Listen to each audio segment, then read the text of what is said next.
Hello students, now we come to second chapter, that is reflections on reading comprehension, and its first topic is practicing responses to text, that is personal, creative and critical. Students, इस topic में हम सबसे पहले यह जानेंगे कि text response होता क्या है. A text response is a structured piece of writing that explains and explores a text. Text responses are usually written in response to a question or topic and argue a point of view about a text being studied.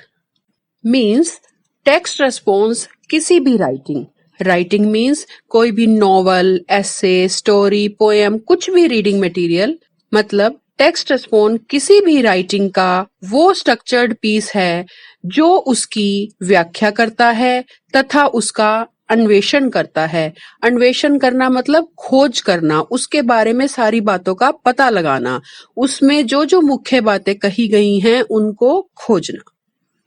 Text response usually किसी भी question या topic के बारे में लिखा जाता है या फिर जो टेक्स्ट हम अध्ययन कर रहे हैं, जिसका अध्ययन किया जा रहा है, उसके बारे में अपना दृष्टिकोण या तर्क देना होता है. ये टेक्स्ट रेस्पॉन्स किसी भी बुक का जो हमने अभी पढ़ी हो या किसी भी फिल्म के बारे में जो हमने अभी अभी देखी हो या जो गेम हम खेल रहे हो, या फिर हम इसे इस तरह से कह सकते हैं कि जो ज्यादा मैच्योर स्टूडेंट्स हैं, तो it could be a response to decision the government is making that affects you and your community that you have read from a newspaper or website. Means हम किसी के बारे में कुछ भी जो रेस्पॉन्स कर रहे हैं, मतलब हमने न्यूज़पेपर में कुछ पढ़ा, हमने वेबसाइट पे कुछ देखा, उसके बारे में डिस्कस करना, अपने विचार प्रस्तुत करना, या किसी बुक के बारे में, किसी फिल्म के बारे में हम जो कुछ भी कहते हैं, जो रेस्पॉन्स देते हैं, वो हमारा टेक्स्ट रेस्पॉन्स होता है. तो फाइनली हम टेक्स्ट रेस्पॉन्स को इस तरह से डिफाइन कर सकते हैं कि a text response is a style of writing in which you are sharing your reaction to something. It's an opportunity to let the world know how you feel about something. कि हम किसी चीज के बारे में क्या फील कर रहे हैं, हमारा एक्सपीरियंस शेयर करना, हमारा रिएक्शन शेयर करना कि हम उसके बारे में क्या समझते हैं, क्या सोचते हैं. Last and main thing about text response is when writing a response, it is important that you get the following points across to your audience. First one is, how do you feel about what you are reading, saw or heard? Next one, what do you agree or disagree with? Next is, can you identify with the situation? And last and final one is, what would be the best way to evaluate the story? Students, हमें अपना text response देते हुए इन points को audience के सामने जरूर clear करना चाहिए. इनको ध्यान में रखते हुए ही हमें अपना टेक्स्ट रेस्पॉन्स देना चाहिए. Now students, we move to personal response. What is personal response? A personal response is an essay in which you describe and analyze your own thoughts and feelings about a reading. Means personal response वो ऐसे है जिसमें हम अपने thoughts और feeling को describe और analyse करते हैं. पर्सनल रेस्पॉन्स यूजुअली हमारे राइटिंग कोर्स के स्टार्टिंग का फर्स्ट असाइनमेंट होता है. यह हमें उसके बारे में सोचना सिखाता है जो हम पढ़ रहे होते हैं, और फिर हम अपने आप से ही पूछते हैं कि उस तरह से हमने क्या फील किया.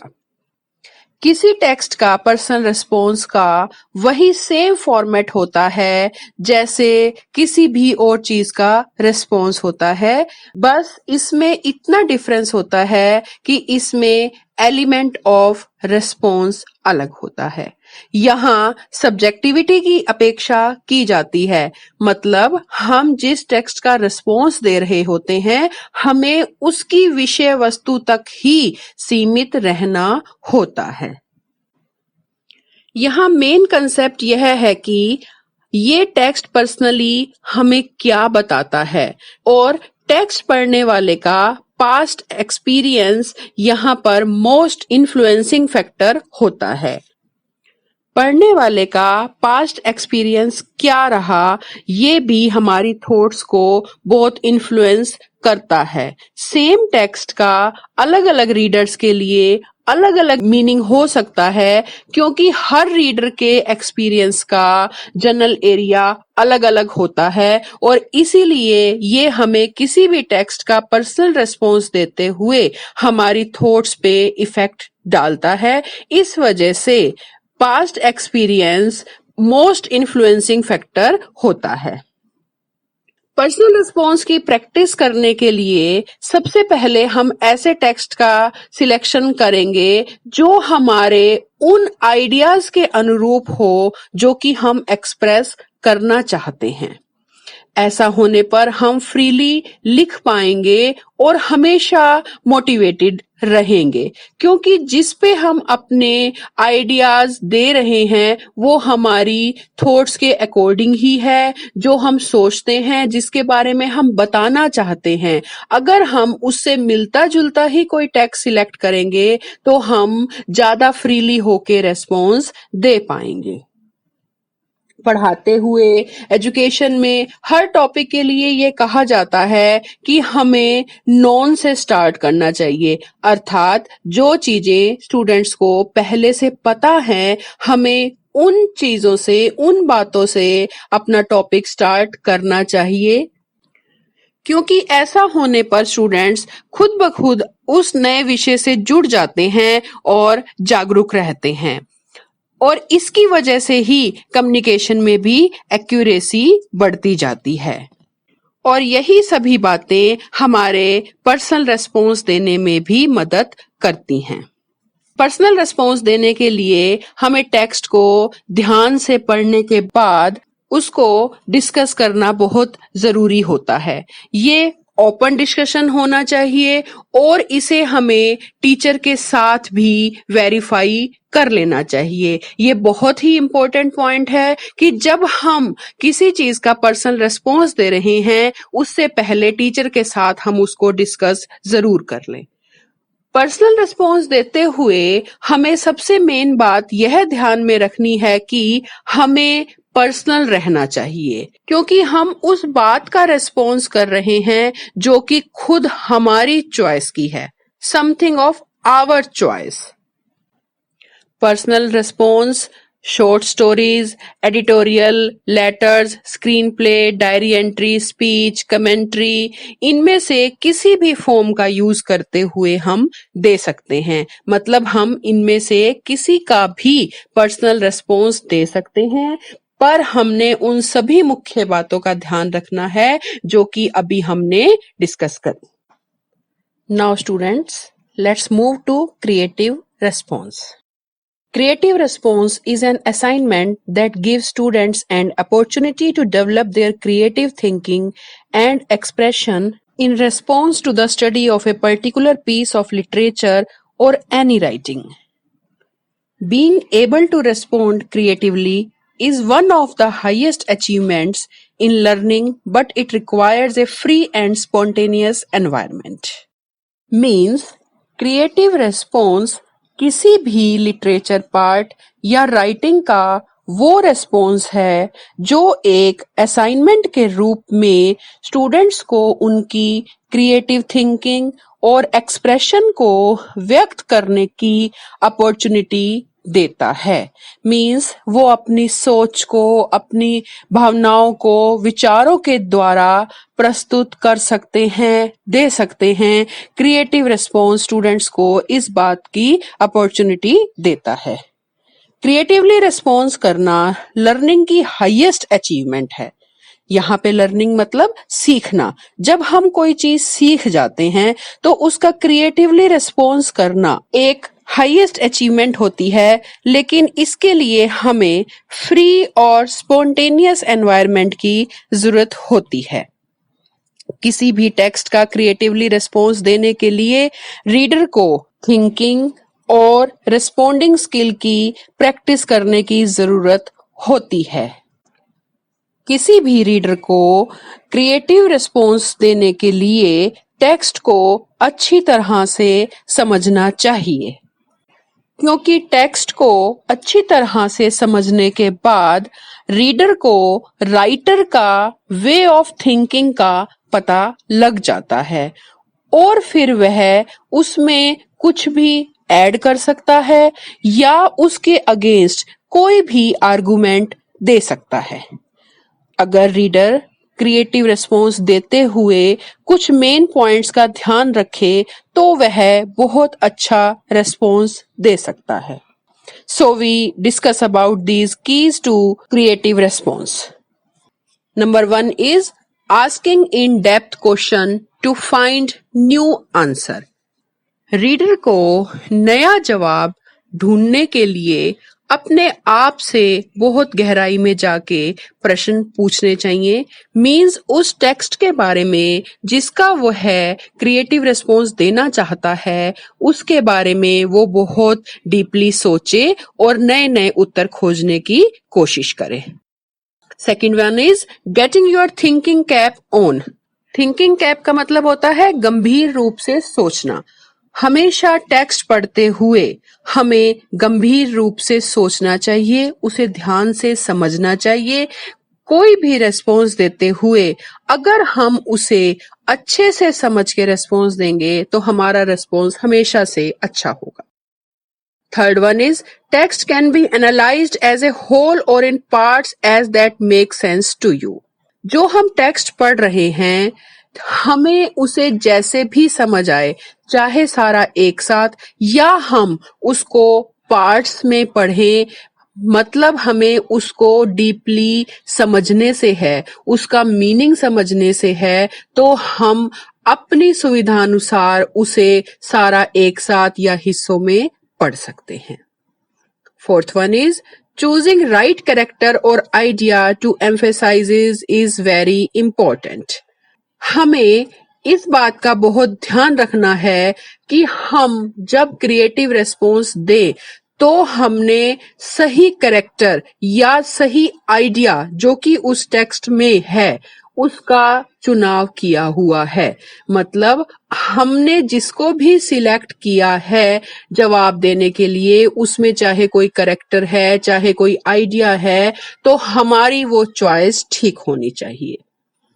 Next one is in fiction, the reader may go beyond the time frame of the text to be creative. मतलब कुछ भी पढ़ते हुए रीडर टाइम फ्रेम के आगे भी जा सकता है टेक्स्ट को क्रिएटिव बनाने के लिए, क्रिएटिवली समझने के लिए। मतलब इससे हमें टाइम बाउंड होकर नहीं पढ़ना चाहिए, हम इसे अच्छा रिस्पॉन्स देने के लिए ज्यादा समय भी ले सकते हैं।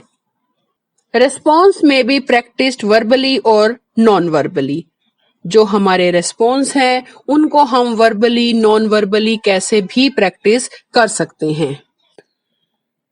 Last one is there must be ample opportunity to be creative. Student should not be restricted to react in any certain way. Means creative होने के लिए बहुत सी अपॉर्चुनिटीज होती हैं, बहुत से मौके होते हैं। स्टूडेंट्स को किसी एक पर्टिकुलर वे पे रिएक्ट नहीं करना चाहिए, उससे रेस्ट्रिक्ट नहीं रहना चाहिए। मतलब वो ये ना सोचे कि रेस्पॉन्स करने का एक ही तरीका है, वो किसी भी तरीके से रेस्पॉन्स कर सकता है। मेनली हमें उसे क्रिएटिव होने के लिए ज्यादा से ज्यादा मोटिवेट करना है। मींस उसका जवाब क्रिएटिवली होना चाहिए, ना कि उसे एक मेथड से रेस्ट्रिक्ट होना चाहिए, एक मेथड से बंधा हुआ होना चाहिए। Now our last topic is critical response. What is critical response? It is an assignment that is based on your analytical skills.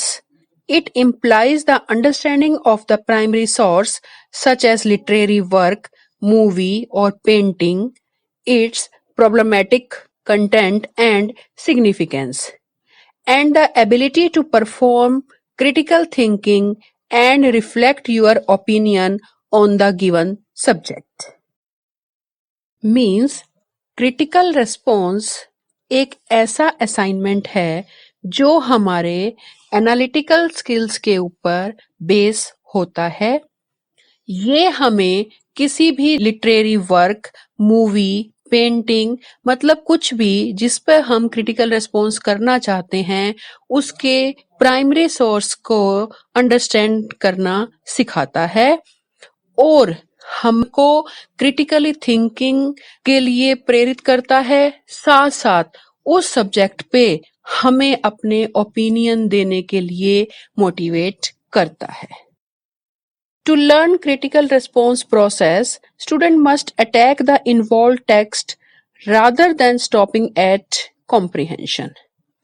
Means जिसके ऊपर भी हम क्रिटिकल रिस्पॉन्स देना चाहते हैं हमें उसके सिर्फ मीनिंग तक नहीं रहना चाहिए, सिर्फ उसमें क्या बताया जा रहा है उस तक नहीं रहना चाहिए, बल्कि student must attack the involved text मतलब उसके अंदर अच्छे से हमें ये समझना चाहिए कि लिखते हुए राइटर के मन में क्या था, वह क्या बताना चाह रहा था, कौन सा मुख्य ऐसी बात है, कौन सी ऐसी मेन इसमें कोई सिचुएशन या कोई भी बात, कोई टॉपिक है जिसके बारे में राइटर बताना चाह रहा था। The text is read and reread and then questioned where the text grabs most attention and why.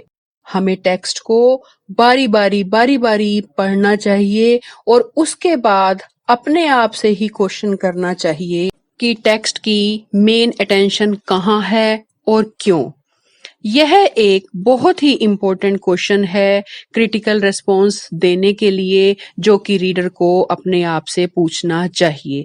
और इसके अलावा एक और इम्पोर्टेंट क्वेश्चन यह भी है कि इस टेक्स्ट के फर्दर एरियाज कौन से हैं जहां पर ये हमें ले जाना चाहता है, मतलब किस किस एरिया के बारे में ये टेक्स्ट हमें सोचने पर मजबूर करता है।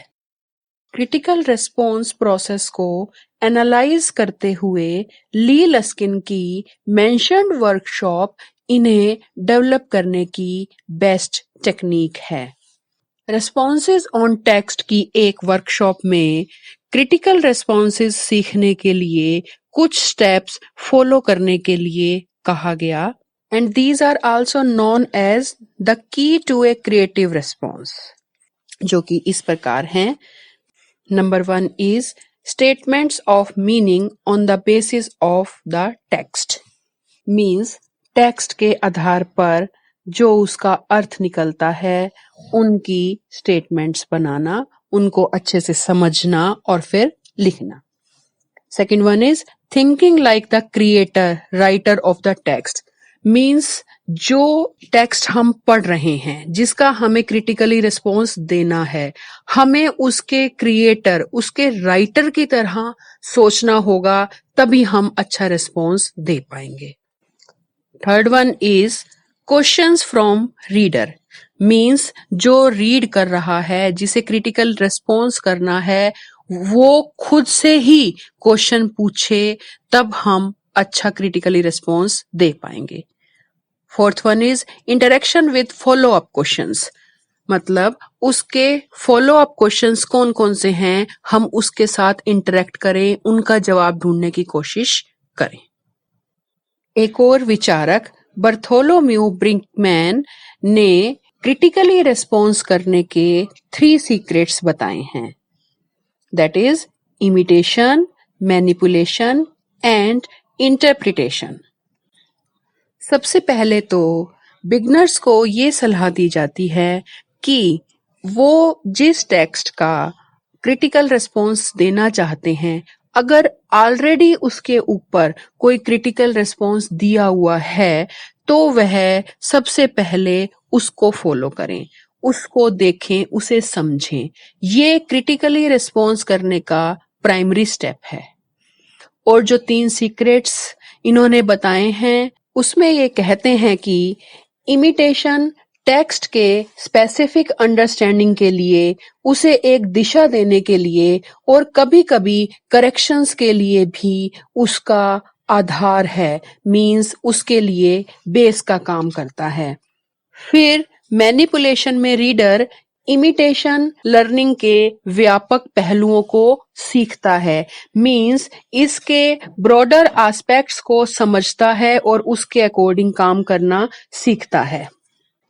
इसके बाद रीडर को जो सर्टेन स्टाइल्स हैं राइटिंग की या जो टेक्निक्स हैं उन्हें इमिटेट करने के लिए कहा जाता है और इसका रिजल्ट यह रहता है कि हम या रीडर ज्यादा अच्छे से अच्छा काम करने लगता है और फाइनली यही इंटरप्रिटेशन होती है।